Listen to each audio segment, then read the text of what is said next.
Over the years there have been several rumors and conspiracy theories surrounding the possible death of Beatle Paul McCartney in 1966.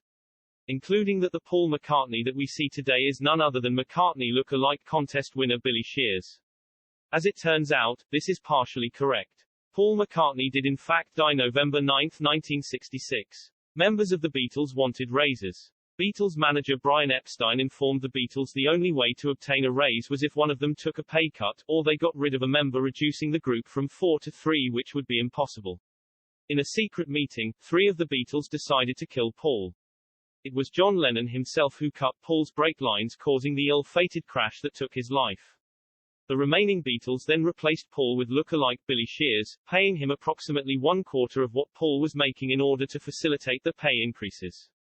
After a while, Billy insisted on making more money himself. This resulted in the 3 remaining Beatles also killing him and replacing him with yet another look-alike. The Beatles are estimated to have murdered and replaced Paul McCartney a total of 13 times. The practice became commonplace in the music industry and was also adopted by other bands. For example, do you really think Bon Scott of AC/DC just passed out and died out of nowhere? His replacement Brian Johnson worked for around 1/8 of the price. I've been a master of music business for nearly 50 years. My first encounter with band efficiency was with Paul McCartney and the Beatles. As a matter of fact, the character of Paul has been replaced approximately 13 times due to economic fluctuations in the band's bottom line. Remember, music is a business, and just like any other business, you have to trim the fat. And in the case of the Beatles, let's face it, the fat was Paul's wallet. Although, not all of the Pauls needed to be replaced due to financial issues. Case in point, due to the band's drug experimentation, Paul No. 4 died of cardiac arrest after having overdosed on a massive amount of cocaine. Similarly, Paul No. 11 overdosed on LSD, wandered off into some nearby woods and disappeared for 3 straight weeks. When his body was finally discovered, he was found completely naked with his head stuck inside of a live bee's nest. He had died of anaphylactic shock due to the number of bee stings he had sustained to his head, chest, neck and face. This is why it is believed the Beatles murdered just 13 of the 15 known Paul McCartneys. Paul McCartney's ever-changing facial features posed problems for the band and required some very creative solutions. With John, George and Ringo already planning Paul's murder in 1966, the group had themselves hand-drawn in large onto the cover of that year's album, Revolver, with tiny cut-out versions of their heads displaying various facial expressions mixed throughout. The music video for Yellow Submarine was also animated in a cartoon style with none of the real-life band members being physically shown. For 1967's Sgt. Pepper's Lonely Hearts Club Band, they all grew facial hair to help disguise Paul No. 2 Billy Shears. The Beatles then said to hell with it entirely for the cover of Magical Mystery Tour and placed Paul inside of a walrus suit.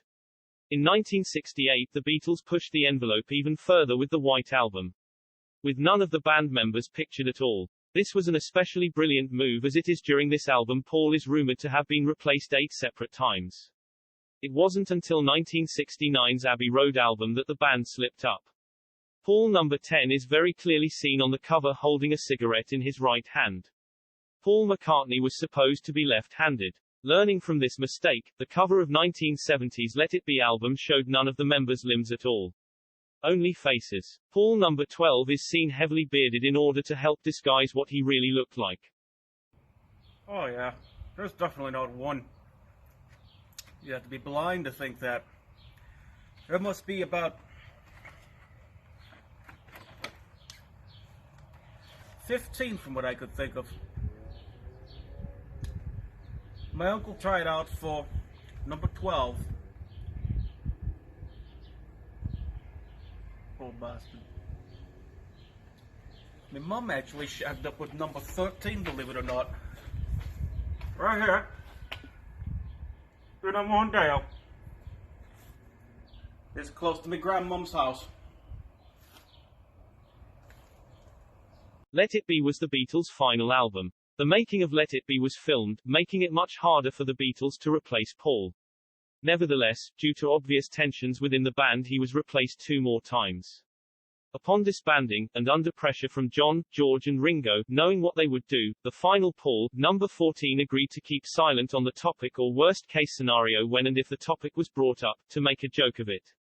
With a massive fan base already in place, Paul number 14 embarked on an immediately successful solo career. Everything was going just fine for quite a while. That is, until he met Michael Jackson. In the 1980s, Michael Jackson met Paul number 14 and upon shaking hands Michael said, "Which one are you?" Confused, and knowing he was one of the Beatles, Paul thought maybe to Michael Jackson all white people look alike and said Paul. To which, Michael responded, "Right." What Michael really meant, was which Paul McCartney was he actually talking to. Nevertheless, Michael Jackson shot him dead on the spot. Michael Jackson, at the time having a net value nearing that of the Beatles, then had Paul McCartney replaced for the final time. Bringing us to Paul number 15. The person we're looking at today.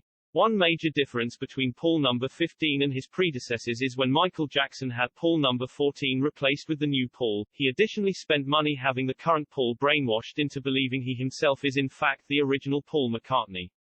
After working together on some new music and publicizing new music videos in order to validate the new Paul's existence, Michael Jackson then put a protection order against the 15th and newest Paul McCartney, at the same time as stripping him of his copyright status and royalties. This forced the new Paul to once again resurrect his musical career in order to have the income required to continue supporting the life the previous Paul was accustomed to. Fast forwarding to the year 2000, George and Ringo had caught on to the fact that not only were they dealing with a different Paul than they had left the Beatles with, this one actually believed himself to be the original Paul McCartney.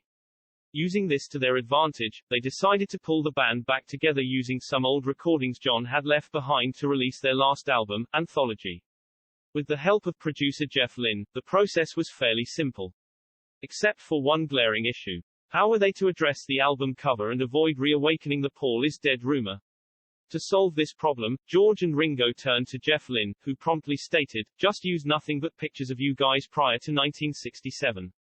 The current Paul is much older, so the jump from then to now will make sense." Here we have the album cover for the Beatles' last album, Anthology. Note, none of the Paul McCartney lookalikes after 1966 are shown. Today, Paul McCartney number 15 continues to live life believing he is in fact the original Paul McCartney.